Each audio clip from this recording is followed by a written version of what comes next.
Hey, what's going on, everyone? Designedcoma here. Welcome back. And the gameplay you're watching is me playing some Black Ops 3. So, what's up for today's video? Well, I do want to talk about some interesting news about PS1 classics. It's a really cool article I came across. I also want to mention something about Friday. Friday's video didn't go up.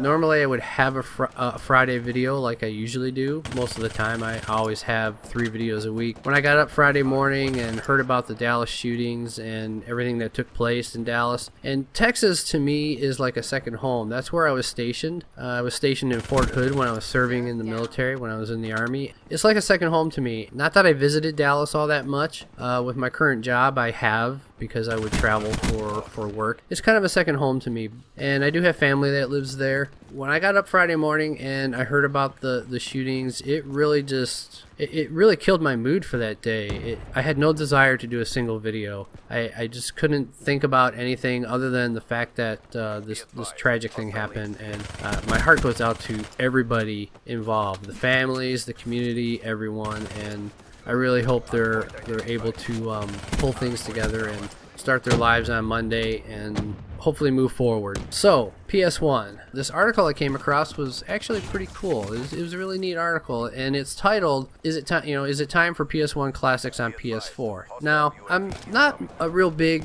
person on backwards compatibility and that kind of stuff, because to me, it just feels like it's an old, outdated feature, even though there's plenty of people out there that want backwards compatibility for a lot of games. Now, this isn't necessarily backwards compatibility. Well, I suppose it is. If you think about it, back when PS3 was out, working on getting cross-buy with the PlayStation 3 versions of the last-gen titles, but it kind of didn't work out too well because they were putting in like trophies and stuff into the games, which is cool. I mean, trophies are cool, but I'm not big on them. I don't really care too much about the trophies. It's cool when you get them, but it's just one of those things that really isn't something that I need in terms of the games that I like to play. So whether there's trophies or achievements or anything of that nature, it's really not that big a deal for me. They were taking some of the classic titles and they were putting in trophies and giving it kind of an upscaled presentation and stuff. The problem with it is it meant that you had to repurchase the game. So it didn't go over very well for a lot of